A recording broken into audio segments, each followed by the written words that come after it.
Hello, my name is John Barley from Rite Track Ltd. Today we're talking to an old friend and acquaintance and a business associate of mine by the name of Virin Gomber. Virin specializes in mindfulness, and I've known Virin for approximately, what must be 10 years, Virin, I would think, yeah. And we actually created our friendship and connection through a brief discussion in a hotel. And I said to him, okay, I believe that quantum physics has an awful lot to do with being mindful. And then we decided just recently to have this podcast discussion and introduce people to the subject of mindfulness. And I looked through his CV and it shows that he's got a master's in quantum physics. So that sort of blew me away. But let's just go through Virin's background and what he's actually up to. Firstly, and I'm going to have to put on my glasses for this because I can't read the small print. So Virin is a mindfulness success coach, and he helps people become top achievers. But not only that, he's also an author of a book called The Missing Piece in Self-Love. So I'd love to be able to read that sometime. He says here, with more than a decade of success coaching and 25 years in mindfulness experience, coaching groups, training corporates, and self-practice, he has mastered a set of strategies to craft his mindfulness success system. His work is with entrepreneurs, professionals, and driven individuals to achieve next level success, happiness, and balance. He has a blend of mindfulness, smart strategic planning, and neuroscience. He has a master's in quantum physics, interior design, marketing, public relations, journalism, and neuro-linguistic programming. I'm fascinated as to why you have done interior design, but that's cool. So Virin, welcome, and I hope that we can shed some light on people's challenges today and help them move past those barriers that are holding them back. So let's start off with some questions here. What is your greatest value in life, Virin? First of all, thank you, John, for inviting me to your podcast. And it's a pleasure, actually, knowing you. It's been a pleasure knowing you for the last almost 10 years, as you mentioned. And I've always been fascinated with the kind of work you do yourself in Rite Track and how you are evolving currently in this space as well. So thank you so much. And I'll actually definitely love to share why I did interior design. That's something that fascinates me anyways. But yeah, to answer your first question, what's my greatest value in life? My greatest value in life is service to others. So it's about we have lots of values in life that drive us towards where we want to be every single day. And but at the same time, there's always one value that kind of really stays at the top usually, or is the undercurrent of everything that you do. It underpins everything that you do in life. And for me, it's service to others, as I said. So it's about building, actually consistently building my capability and capacity to serve the people who benefit from my core services. And that's what I've been striving to do over the years since I came into the coaching and training space. And that was almost about 10 years ago, around the time when we met. So that's the top on the list for me, serving others. And there's a term out there which is, what is your big, hairy, audacious goal in life? What is your total vision? Absolutely, very important. And that's something I keep revisiting every year, which is actually keep refining my vision. So the greatest goal to me is actually our life vision, the main purpose of our life. But when you talk about the big, hairy, audacious goal, which becomes your life vision, for me, it's actually transforming global consciousness and actually being a vehicle, a facilitator for it through whatever work I do, and not just in my professional life, but in my personal life as well. So whatever I do every single day with my own capability, my own learning, and also sharing with others, that's what I aim to use it for transforming global consciousness to a higher level. And I would say to you, Virin, that it's becoming a very, very big subject these days. And I've just attended a business seminar, a course on creating your values, understanding the passion of your world and of your business. And one of the questions was, what is your big, hairy, audacious goal? What is your big picture?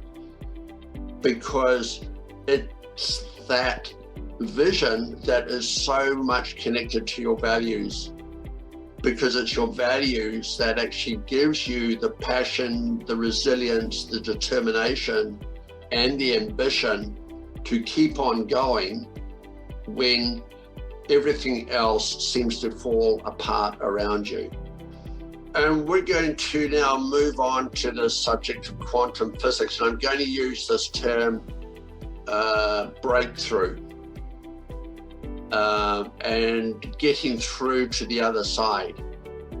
And one of the things that fascinates me is that, and you're going to correct me, I know, but this is the way that I see it. Energy can actually pass through a solid object. It doesn't have to go around it, doesn't have to go under it, doesn't have to go over it. It can actually go through it. I remember in the 60s and 70s, and maybe the 80s, people say, oh, chill out, man, be cool. Well, that actually puts so much value in that term, because it's actually saying, be mindful, chill out, use the energy, and you can get through this. And you can break through to the other side. So let's talk about that and how it applies to the world of mindfulness and how it applies to our everyday life. Brilliant question, John. So solid objects are not solid objects. They are actually energy as well. So what happens is everything is energy, whether it's seemingly things like that seem to us solid or liquid or airy, they are all energy. So the relation between quantum physics and the brain functions, actually the higher brain functions, which is the consciousness, it's actually in recent years a top subject of deep discussion from a scientific perspective, from a philosophical and even psychological point of view. And one of the very valuable concepts is the phenomenon of entanglement, which is that two or more objects can be highly correlated, even if they are separated by great distance. And the behavior of one of them instantly influences the behavior of the other. So a key question that's usually asked in this context is, can our thoughts change the course of events and change our reality? And quantum mechanics opens the door to the primary role of mind, and how we should not only look at the visible reality which is in front of us, but there's much more than that. So it actually offers us really great evidence that apparently solid material stuff, including our human bodies, actually just clusters of wave patterns in a field of cosmic energy. And cosmic energy field, that's also the field of universal consciousness. So if we can change, if we can make a change and a shift at the level of our brain in the body using mindfulness techniques, for example, it impacts on our emotional mental, and in turn physical well-being as well. And that's where quantum physics and mindfulness come together.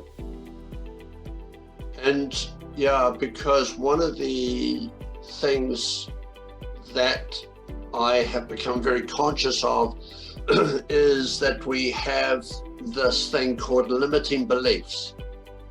Yeah. And we can't see it, but we have this subconscious action going on, so that when we use words, we immediately negate the action that we want to take to go forward because of these subconscious limiting beliefs. But one of the things that I've recognized is that if you consider limiting beliefs to be the equivalent of the sound barrier, for example, we can't see the sound barrier, and the only time we know that it exists is when a jet breaks through that sound barrier and you can actually see it. But the interesting thing is that before that jet goes through that sound barrier, there is an awful lot of disruption and turbulence that the pilot needs to know how to negotiate through to break through. And so it comes down again to this element of quantum physics having a huge impact on I suppose the relationship that we have with our mind, but also the relationship that we have with our reality, and also how can we break through by having an understanding of quantum physics. Very well said, and that's another great example of that breakthrough at the energetic level. Thank you for sharing that. So, what you do, can you actually briefly describe from what you do how you help people deal with that turbulence and disruption so that they can break through? Yes, it's actually done at two levels, obviously. Again, at the level of a visible reality, and then at the level of that invisible reality that we just talked about, which is at the consciousness level, at the energetic level. Because we exist, our existence is actually at both the levels at the same time. And both of them kind of have an interplay, they impact each other all the time. So if I start to think, for example, someone's really been rude to me, they've hurt me by the words they used, or they actually they were angry towards me for no reason. That's at the visible reality, for example. And then I can go back and I can start to make up stories in my mind around, okay, how they did that 5 years ago as well, and how they do it to others and all of that. And then suddenly the level of story goes up to a level where I start to feel, I start to actually feel resentment towards this person, for example. But a lot of that is happening inside me, right? That person just probably said two words or the way they spoke were just rude. But my mind is focused on that part only because in the moment that really gave me that turbulence inside my mind, right? So I have to at that level be ready to actually break through that turbulence, so I don't let it affect me. So if that pilot really let that turbulence affect the existence of that aircraft, where would that go? They can't actually break through some of those barriers, right? That's what we want to do at the level of our mind. So essentially, how this works is usually there's you have to really think about it from a personal perspective. We talk about business, we talk about work, but every problem that exists in business or work is actually a problem that exists in our personal life. It's not a business problem, by the way. Most people think I have to just focus on my business and fix this, and everything be all right. But actually, they have to fix things in their personal life, inside their subconscious, before they can actually see that reality happening in their work life. So what how it works out is actually when I'm working with clients, it's usually starting with digging deeper into where they're coming from their inner perspective, inner mindset, what's happening, what they've been carrying, all those limiting beliefs that you talked about, the emotional challenges they've been through, because that's not visible, but that's happening inside our mind, that's holding us back from a number of things, and we are creating that hurt, that pain, that blockage every single day in whatever we are doing. So that's where it all starts, actually, unpacking some of those things, resolving some of those things, and actually being able to be okay with what has happened. So which is what we call acceptance in mindfulness. It's a very powerful concept. Without acceptance, you can't move forward. It's just a little example. But then also that's only one part of it, which is actually working on your inner mind, doing some mindfulness meditations, being able to calm down quickly, resolving stress, reducing stress. Again, stress is one kind of energy, and being able to process some of the difficult emotions on a daily basis, so they don't hold us back. That's one part of it, which is more of a ritualistic part. But then there's other part, which is like the behavioral part, which is actually throughout the day when we are interacting with people, when we're actually doing practical stuff, reality stuff for that matter. We go into meetings, we emailing people, we having conversations with, as a trainer, for example, if I'm delivering to people, I'm training people, having workshops, and you yourself having a business meeting, for example, we actually, that at the behavioral level, where we need to practice some of those mindfulness strategies, being aware, our self-awareness, our sense of focus, our attention, and our attitude, which is very, very powerful part of mindfulness. And then based on all that, taking mindful action every time that we have to respond to a particular situation. And so both these things actually contribute to realizing and achieving our goals that we want to achieve, whether it's in a personal life or professional life. And on that particular note and flow, tell us about that businessman that you helped have that breakthrough. They just met me at a particular event where we were part of a panel and discussion panel, and then they actually became friends, and turned out they were an executive leadership coach. And then in our conversations, they found out what I was doing, and they instantly said, "Oh, Virin, what's that program that you do?" This is what I do. I shared with them all the details, and he said, "Oh, can I sign up?" So I was actually blown away, because within 20 minutes of our discussion, and I wasn't kind of trying to sell myself or something. It was just a discussion happening, and then so we worked together for a while. It turned out that they were doing well in terms of their business, but they had so many roadblocks. They felt that that there was some invisible blockages that were blocking them from moving forward. They were working really hard, a very, very talented, very intelligent person, and working with some corporate organizations here in New Zealand. So they were actually a bit confused, in a confused state of what was going wrong. They were themselves coaching others, right? Leadership coaching.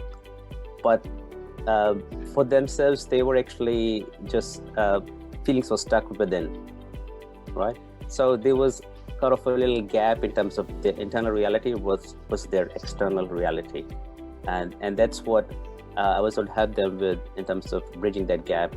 And towards the end, the testimonial they gave me was that as a result of that working with me, they had the best year ever in their business. So it's very rewarding when we can achieve that kind of result with the people I work with. So how did you manage to make him chill out and not panic and become isolated in his stress? Yeah, so it's another. It's actually going deeper into, as I said, some parts of what we're already doing. I mean, I can say to you, if I ask you, hi John, how are you doing today? And you'll be like, yeah, not bad, or I'm doing okay. But then if I ask you the next question, really, are you doing okay? then you start to open up. Maybe no, this thing is not working. That's not working out, and all of that. So it's actually something. We don't have to wait for others to ask us that question. We can ask that question to ourselves. Am I actually feeling okay about this? And what I need to actually resolve about this? How do you process this particular information that I'm already processing? Can I process it slightly differently so I can get a different result? So it's actually just putting on a different lens around it. And usually when people are stressed, when people are anxious, fearful, worried, they can't take clear decisions because that actually masks the clarity, all that energy of stress and anxiety. So what we need to do is we need to calm down our thoughts first and then actually start thinking and finding solutions. And solutions are usually within us. Yeah, you'll probably know, I read just the other day, and you'll probably know the name of the individual that created calculus. In that the person who designed calculus to work out a problem that he had. So we look at calculus and say that is the problem. He actually used calculus to work out his problem. And I think that's where you're coming from, is saying it's don't look at the problem, look at what is causing the problem, what is the root cause, and also understand, and a real big emphasis on understanding the symptoms and the signals that are around you in your life to see that root cause and then deal with it. Would that be the right way of looking at things? Yeah, absolutely. That's really one big part of it. And even to actually have that capability to be able to see that clearly, there's some pre-work to be done, right? And that's something where we need someone's help, right? Okay, if I'm unable to be clear about why my life is in a mess, for example, and I think I'm doing all the right things, I'm on the right track, but at the same time, that's my perspective, that's my capability right now. I can't see beyond what's happening in front of me. Yeah. Which we call, in terms of mindfulness, we talk about self-awareness, and it's actually usually the missing piece in finding any right solutions. So in your world, what is your daily practice for mindfulness to help you be so calm and collected at the end of every day and just download all the rubbish that people give you? No, it's not rubbish, it's but they download their stress, their anxiety onto you when you talk to them. So how do you practice your mindfulness to overcome those particular issues? Yeah, really good one, John, because it happens to all of us around us when we're interacting with people, whether it's in our family, relationships, friends, colleagues, or co-workers or clients. And we come across people who are, with all the best intentions, probably they're trying to do their best, but we still tend to absorb some of their anxious energy, fearful energy, stressful energy. but we have to actually try and build a firewall around us that, despite staying connected with them, it doesn't impact us. So to actually achieve this, I've been following a mindfulness routine at 2 levels, which I referred to earlier. Which is one of them is actually at the ritualistic level, following a routine, a ritual, a morning and evening ritual for that matter, and then at the operational level, which is at the behavior level, which I have to follow throughout the day. So my early morning routine usually includes mindfulness meditation, mindfulness visualization, it's creative visualization, and then focus activation, so I can become more focused for the day. And throughout the day, I keep recharging my mind using an early reminder. I have got an alert set up on my phone. So my goal is to, for example, work for 59 minutes of every hour, and then spend 1 minute doing a quick reflection and recalibration of my inner state, and then use that 1 minute to recharge my emotional battery with a set of mindful affirmations. And at the operational level, I consistently practice and apply the mindfulness principles of openness, of curiosity, kindness not just towards others, kindness towards me as well, and non-judgment in all my actions and interactions throughout the day. And I usually finish my day with another round of 10 to 15 minutes of mindfulness meditation before bed. So all of this actually keeps me in my peak state of thinking and performance, and keeps me charged. It's very similar to, if I give you an analogy, is actually when we leave home in the morning for our work, if we actually are not working from home, the realities become different these days, but still in the morning we charge our phone. So because our phone is one device that keeps us connected, helps us in our business and our work. But if you don't fully charge it in the morning, and middle of the day just loses charge, then you can't actually then start to freak out and then get stressed about it. So essentially, that charging of your technical device keeps you going. But at the same time, we don't spend enough time to charge our inner device, inner batteries. And that's something we need to do throughout the day. So when you lose charge, on the phone during the day, then what do? You plug it in again, you charge it again. And that's what we want to do with our emotional battery as well. With mindfulness, I believe that it's going to have a huge impact, and it does have a huge impact on the health and total well-being of people within a business. But it's also, does it need to be a necessary tool and element within the realms of health and safety at work? And what are the benefits? We talk about business, work of any kind. There is a range of risks involved, including physical risks, psychological risks, and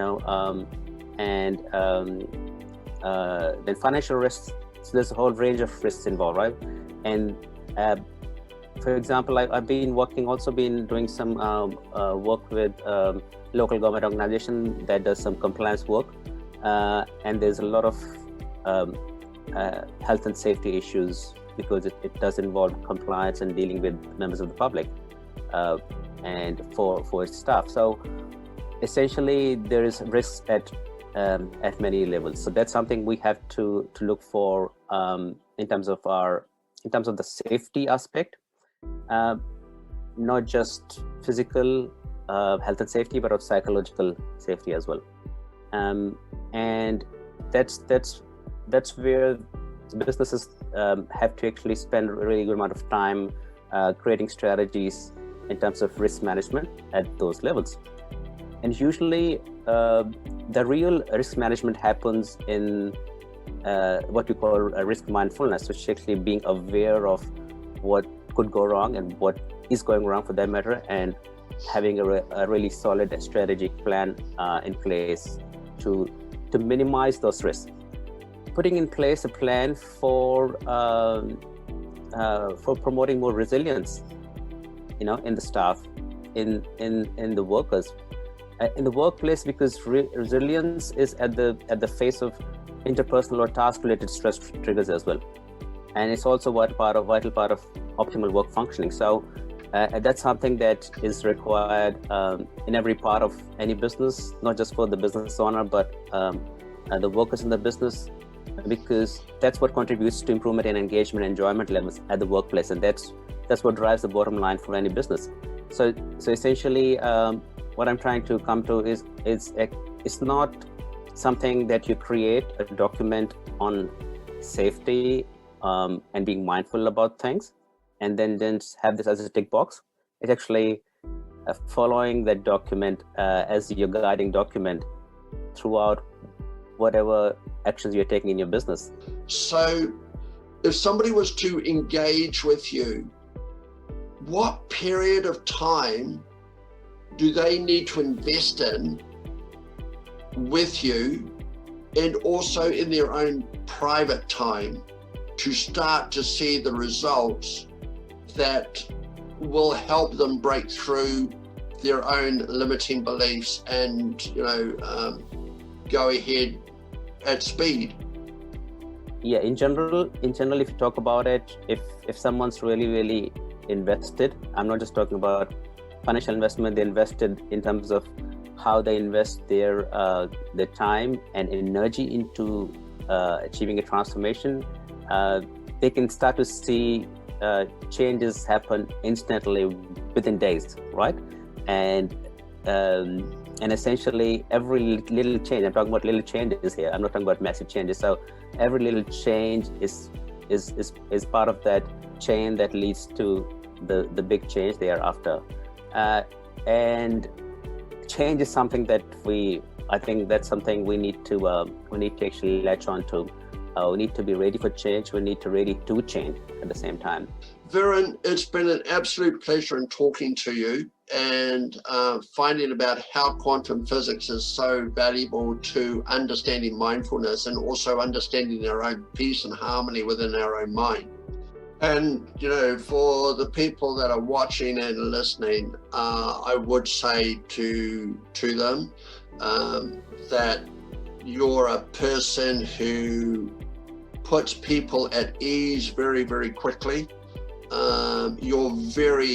You're not judgmental.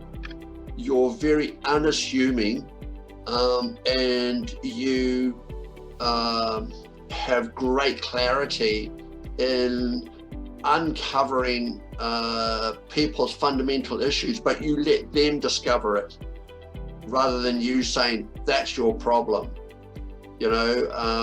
because I guess you guide them and you take them on a journey so that they can appreciate what they have found with you. That's right, and that's all about it. It's not my job is not to tell them what's wrong, and or even give them solutions, because they have the solutions with them. I'm, as I said earlier, I'm a vehicle. I'm a facilitator of change, and I just empower them to change themselves. So they work with me, and then after that they don't need me anymore because they can drive it themselves. Virin, it's been an absolute pleasure, and I hope we can have another conversation later, maybe on another subject of mindfulness. And thank you very, very much for all your time and your consciousness.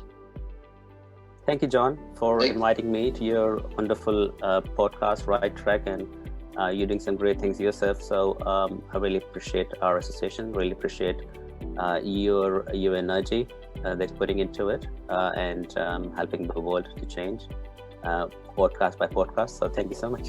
Thank you. All right, we'll see you later. Okay. Bye.